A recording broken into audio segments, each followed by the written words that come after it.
ہر طرح کی تعریف اللہ کے لیے ہے جو باریک بین باخبر ہے، جو وسیع فضل اور فراواں خیر والا ہے، اس جیسا کچھ بھی نہیں، وہ بہت زیادہ سننے والا دیکھنے والا ہے۔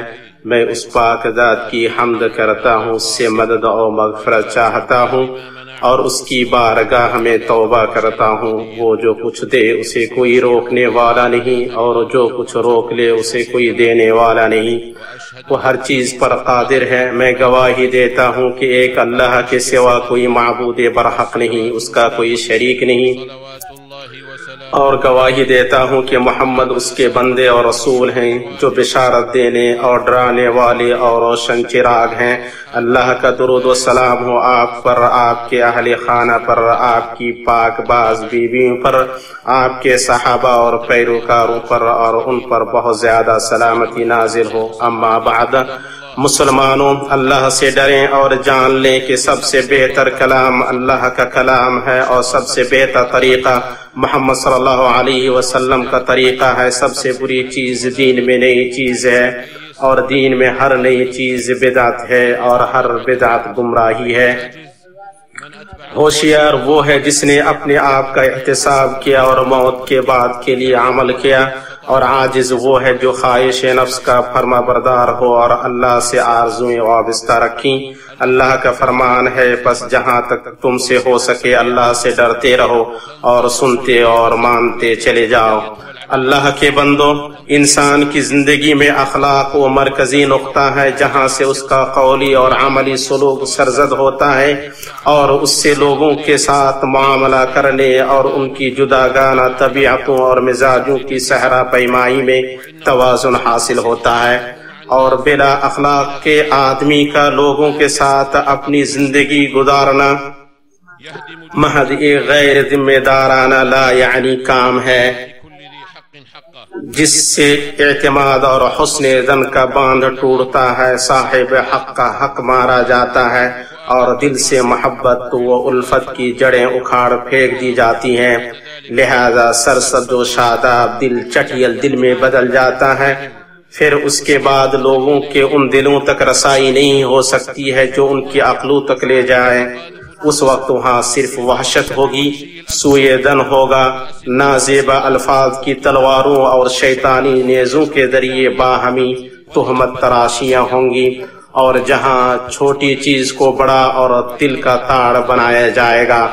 سو تم جب یہ کسی گروہ میں دیکھو تو ان کے اخلاق کی کھوج لگاؤ۔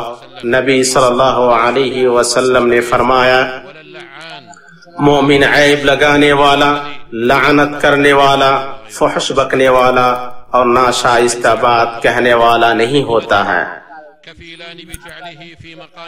آدمی کی عقل اور دانش مندی دونوں اس بات کی ضامن ہوتی ہیں کہ آدمی ایسے بے عیب معتدل مقام پہ رہے جہاں وہ تفریق کر سکے کہ کون سی چیز سنوارنے والی ہے اور کون سی چیز داغدار کرنے والی، کون سی چیز قابل ترجیح ہے اور کون سی چیز مرجوح، اور کس چیز کو اس کی اوقات سے زیادہ اہمیت نہ دی جائے اور کس چیز کو اس کے مرتبہ سے کم نہ سمجھا جائے۔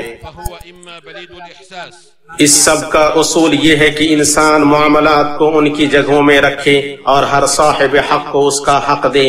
اگر وہ ایسا نہیں کرتا ہے تو وہ یا تو مردہ احساس والا ہے یا چیزوں کو ہلکا سمجھنے والا، اور اس میں کوئی شک نہیں کہ یہ دونوں اسباب بہت ہی برے ہیں۔ مگر چیزوں کو ہلکا سمجھنا دو برائیوں میں بڑی برائی اور دو عیبوں میں زیادہ برا ہے۔ یہ ہلکا سمجھنا اگر جہالت کی بنیاد پر ہو تو مصیبت ہے، اگر جان بوجھ کر ہو تو مصیبت زیادہ بڑی ہے۔ اور اس مختصر سی گفتگو میں ہماری مراد حقیر جاننے کی اس عادت سے ہے جو جان بوجھ کر ہو، کیونکہ وہ دو اعتبار سے حقیر جاننے والے فرد کے لیے وبال جان ہے۔ پہلا یہ کہ اسے علم ہے کہ وہ حقیر سمجھنے والا ہے، اور دوسرا یہ کہ وہ کسی چیز کو دانستہ حقیر سمجھ رہا ہے۔ اور حقیر سمجھنے والا فرد ذمہ داری کی قدر نہیں جانتا، اور وہ لوگوں میں دوسروں کے حقوق سے سب سے زیادہ دور ہوتا ہے، اور حقیر سمجھنا کبھی بھی تعریف کے مقام میں نہیں آیا ہے۔ وہ ایسی ناپسندیدہ خصلت ہے جو اس سے متصف ہوا وہ بدصورت بن جاتا ہے۔ اے اللہ کے بندو، چھوٹا اور حقیر سمجھنا ایسی برائی اور عیب ہے کہ انسان جب تک ان دونوں سے اپنے آپ کو دور نہ کرے وہ اس سے چمٹے رہتے ہیں۔ وہ دونوں بھائی چارے، انصاف، اعتدال پسندی اور حقوق و واجبات کی معرفت کے منافی ہیں۔ چھوٹا سمجھنا، عار دلانے، دشمن ہسائی، حقیر سمجھنے، مذاق اڑانے اور ذلیل کرنے کا سبب ہوتا ہے۔ نبی صلی اللہ علیہ وسلم نے فرمایا کہ مسلمان کا بھائی ہے، وہ نہ اس پر ظلم کرتا ہے، نہ اس کا ساتھ چھوڑتا ہے اور نہ اسے حقیر سمجھتا ہے۔ تقوی یہاں ہے، اور آپ صلی اللہ علیہ وسلم نے اپنے سینے کی طرف 3 مرتبہ اشارہ فرمایا۔ آدمی کے شر کے لیے کافی ہے کہ وہ اپنے مسلمان بھائی کو حقیر جانے۔ ہر مسلمان دوسرے مسلمان کے لیے حرام ہے اس کا خون، اس کا مال اور اس کی آبرو، اسے مسلم نے روایت کیا ہے۔ سنو، وہ شخص لوگوں کو حقیر نہیں سمجھ سکتا ہے جو اپنے اوپر اللہ اور لوگوں کے حقوق کو پہچانتا ہے، کیونکہ جس نے تمہیں حقیر سمجھا اس نے تمہارے ساتھ انصاف کرنے میں خیانت کی۔ آدمی کا کسی چیز کو حقیر جاننا خود اس چیز کے مالک کو حقیر جاننا ہے، اور حقیر سمجھنا اس وقت سب سے زیادہ خطرناک ہو جاتا ہے جب وہ انفرادی سلوک سے تجاوز کر کے ایک کلچر بن جائے، جس سے حقیر سمجھنے والے لوگ باہم مقابلہ آرائی کریں اور ایسی شرمناک مقابلہ آرائی بن جائے جس میں ناعاقبت اندیش لوگ اس بات کا مقابلہ کریں کہ کون تحقیق کی چوٹی تک پہنچ سکتا ہے۔ اللہ کے بندو، حقیر سمجھنا اس احساس کمتری کا نتیجہ ہے جو جھوٹے کمال کی شکل میں ظاہر ہوتا ہے، اور اس کمی کے عیب پر دوسروں کو حقیر سمجھ کر پردہ ڈالتا ہے تاکہ اپنے آپ کو اور دوسروں کو جعلی کمال اور دوسروں پر اپنی فوقیت کا گمان دلائے۔ ایسا فرد تبھی دوسروں کو حقیر سمجھتا ہے جب اس کے اندر عقل و منطق کی کمی راسخ ہوتی ہے۔ لوگ حقیر سمجھنے والے انسان کی ہرگز نہ عزت کریں گے، نہ اس کی تعریف اور نہ اس کی قربت سے مانوس ہوں گے، کہ جائے کہ وہ انسان ان کے معاشرہ اور ماحول میں ایک مثبت عنصر بن سکے، بلکہ حقیر سمجھنے والے پر مصائب منڈلاتے رہتے ہیں، اور اس کے منہ سے جو کچھ نکلا ہے کسی دن وہ دوسرے کے منہ سے اس کے 2 کانوں تک پہنچے گا۔ عاصم بن ضمرہ ابن مسعود رضی اللہ تعالیٰ عنہ سے روایت کرتے ہیں، انہوں نے کہا، مصیبت زبان سے جڑی ہوئی ہے۔ اگر کسی آدمی نے کسی آدمی کو کتیا کا دودھ پینے کی عار دلائی ہے تو وہ بھی اس کا دودھ پیے گا۔ حقیر سمجھنے کا عمل اس وقت بڑھ جاتا ہے جب قلم، زبان اور انصاف کی امانت غائب ہو جاتی ہے، یہاں تک کہ جگہ اس کی پرداخت کرنے والی چیزوں کے لیے خالی ہو جاتی ہے، اور وہ ہے تکبر و غرور اور لاپرواہی۔ ان سے وہ دودھ پیتا ہے اور اس کا دودھ اس کبر کے ساتھ چھڑایا جاتا ہے جو حق کا انکار کرنے اور لوگوں کا حق مارنے سے عبارت ہے۔ جی ہاں، کبر، گرچہ صاحب کبر لوگوں میں سب سے گھٹیا کیوں نہ ہو، کبر معزز اور مالدار لوگوں کے لیے خاص نہیں ہے، بلکہ وہ تو ہر فاسد نفس کو اپنا شکار بناتا ہے، اگرچہ وہ گھٹیا اور بازار لوگوں میں سے ہو۔ نبی صلی اللہ علیہ وسلم نے گھمنڈی فقیر کو ان لوگوں میں شمار کیا ہے جن کا اللہ قیامت کے دن نہ تزکیہ فرمائے گا، نہ ان سے ہم کلام ہوگا اور نہ ان کی طرف دیکھے گا، اور ان کے لیے دردناک عذاب ہے۔ اسے امام مسلم نے روایت کیا ہے۔ ہمارے سلف صالح نے حقیر جاننے سے بہت زیادہ تنبیہ کی ہے اور بیان کیا ہے کہ اخلاق کی تکڑی مروت دنیا اور آخرت کے معاملات کو شامل ہے۔ ابن مبارک اور ایوب بن قریہ وغیرہ نے فرمایا کہ جس نے علماء کو حقیر جانا اس کی آخرت گئی، جس نے حاکم کو حقیر جانا اس کی دنیا گئی، اور جس نے اپنے بھائیوں کو حقیر جانا اس کی مروت گئی۔ اللہ کے بندو، خلاصہ کلام یہ ہے کہ حقیر جاننا ایسی گھٹیا صفت ہے جو اس سے متصف انسان کو داغدار بنا دیتی ہے۔ بسا اوقات اس سے اس کی مروت یا اس کی دنیا یا آخرت برباد ہو جاتی ہے۔ سچا مسلمان کسی کو حقیر نہیں سمجھ سکتا ہے، چاہے اس کی پوزیشن کچھ بھی ہو، چنانچہ وہ نہ کسی کے نسب، نہ نوکری، نہ کسی کی غریبی، نہ کمزوری، نہ کم عمری اور نہ جہالت کو حقارت سے دیکھتا ہے۔ مسلمان ترجیحات کی ترتیب کو ہلکا نہیں سمجھ سکتا۔ چنانچہ وہ اہم اور مہم کو چھوڑ کر بیکار چیز کو ترجیح دیتا ہے، نہ اس چیز کو جس میں کوئی فائدہ نہیں، خواہ وہ قول ہو یا فعل۔ اسی طرح وہ اپنے مخالف اور دشمن کو ہلکا نہیں سمجھتا ہے، کیونکہ یہ سوچ کی کمی اور انجام ہائے کار کا اندازہ لگانے میں کوتاہ نظری ہے۔ اور جس نے کہا ہے، سچ کہا ہے، لڑائی میں چھوٹے کو حقیر نہ سمجھو، یقیناً مچھر شیر کی آنکھ کو خون آلود کر دیتا ہے۔ والله جل شأنه يقول إنا عرضنا الأمانة على السماوات والأرض والجبال فأبين أن يحملنها وأشفقن منها وحملها الإنسان إنه كان ظلوما جهولا بارك الله لي ولكم۔ اور اللہ تعالیٰ نے جو امانت ہم پر ڈالی ہے اس میں ہمیں نظر انداز نہیں کرنا چاہیے۔ اللہ تعالیٰ مجھے اور آپ کو قرآن مجید میں برکت عطا فرمائے۔ میں اللہ تعالیٰ سے اپنے لیے اور آپ کے لیے مغفرت طلب کرتا ہوں، آپ بھی اس سے مغفرت طلب کریے۔ اللہ تعالیٰ بے شک بخشنے والا مہربان ہے۔ اللہ کے لیے بہت زیادہ پاکیزہ مبارک تعریف ہے، ویسے ہی جیسے ہمارا رب چاہتا اور پسند فرماتا ہے۔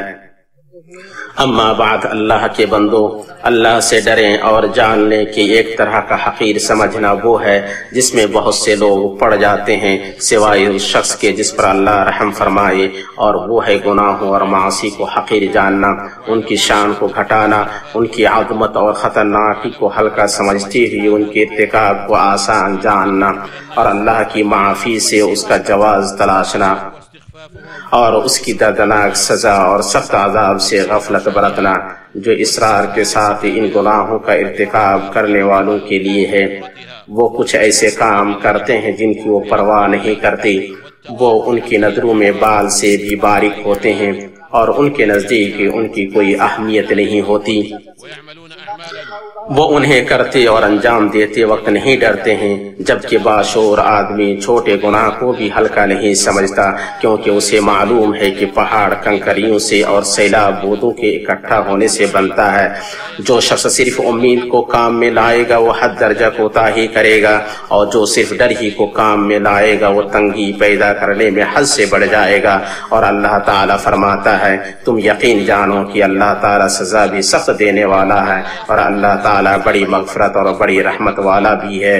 ڈر اور امید پرندے کے دو پروں کی طرح ہیں جو اسے گرنے سے بچاتے ہیں، اور آپ صلی اللہ علیہ وسلم نے فرمایا، تم معمولی سمجھے جانے والے گناہوں سے بچو، کیونکہ معمولی گناہوں کی مثال اس قوم کی مثال ہے جو کسی وادی کے نشیب میں اتری، اور یہ ایک لکڑی لایا اور وہ ایک لکڑی لایا، یہاں تک کہ انہوں نے اپنی لکڑیاں جمع کر لی کہ ان سے اپنی روٹی سیک لی۔ معمولی سمجھے جانے والے گناہوں کی پاداش میں جب ان کے مرتکب کو پکڑا جائے گا تو اسے وہ ہلاک کر دیں گے۔ اسے احمد وغیرہ نے روایت کیا ہے۔ سنو، سچا مومن گناہ کی عظمت کو اور اس کے ایمان میں کمی پیدا کرنے اور اللہ کی ناراضگی اور غضب سے دوچار کرنے میں گناہوں کی تاثیر کو ضرور ذہن میں رکھتا ہے، اور توفیق یافتہ ہوئی ہے جو گناہوں کو ہلکا نہ سمجھے، وہ کتنا ہی چھوٹا ہو، کیونکہ نبی صلی اللہ علیہ وسلم نے فرمایا، بے شک مومن اپنے گناہوں کو اس طرح دیکھتا ہے کہ جیسے وہ کسی پہاڑ کے نیچے بیٹھا ہو اور اسے ڈر ہو کہ وہ اس پر گر جائے، اور فاجر اپنے گناہوں کو اس طرح دیکھتا ہے جیسے کوئی مکھی اس کے ناک پر سے گزرے اور اپنے ہاتھ سے ایسا کر دے۔ اسے امام بخاری نے روایت کیا ہے۔ صحیح بخاری میں ہے کہ انس رضی اللہ تعالی عنہ نے فرمایا، تم ضرور ایسے کام کرتے ہو جو تمہاری نظروں میں بال سے بھی زیادہ باریک ہیں، جبکہ ہم انہیں رسول اللہ صلی اللہ علیہ وسلم کے زمانے میں موبقات میں شمار کرتے تھے، اور موبقات یعنی ہلاک کرنے والے۔ اللہ ہمیں اپنی ناراضگی سے اپنی رضا کی پناہ اور اپنی عقاب سے اپنی معافی کی پناہ اور اپنی ذات سے اپنی ذات کی پناہ دے۔ ہم اس کی تعریف کا شمار نہیں کر سکتے، ویسے ہی جیسے اس نے اپنے آپ کی تعریف کی ہے۔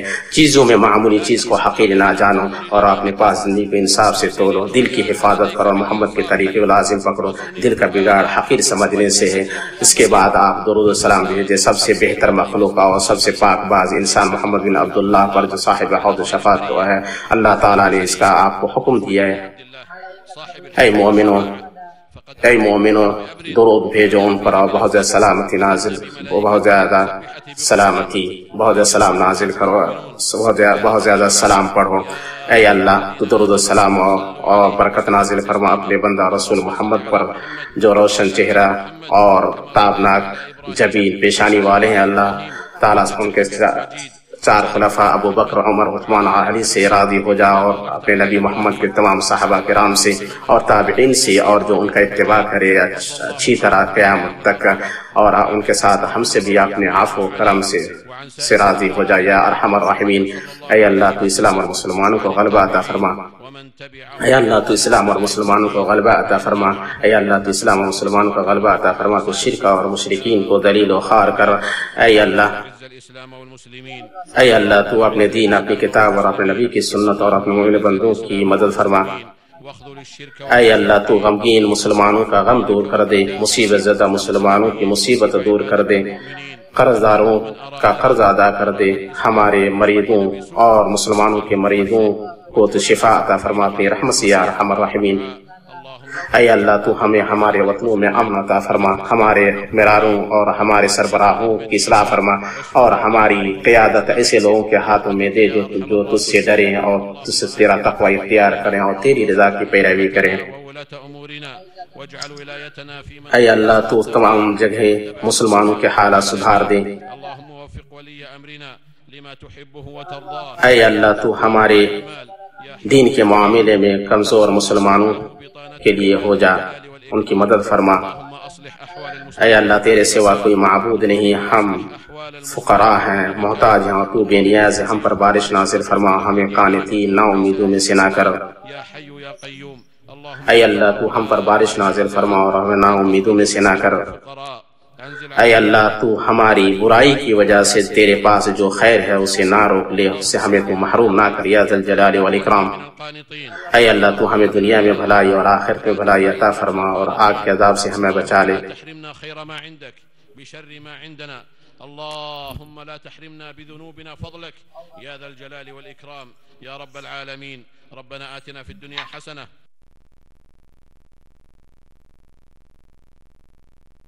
يا أيها الذين آمنوا صلوا عليه وسلموا تسليما.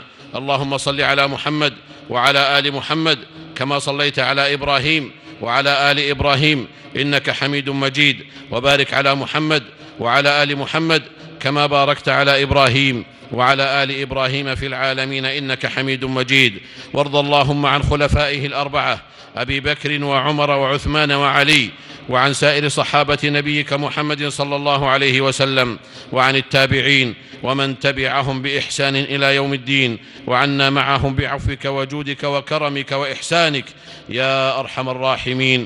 اللهم أعز الإسلام والمسلمين، اللهم أعز الإسلام والمسلمين، اللهم أعز الإسلام والمسلمين، واخذل الشرك والمشركين.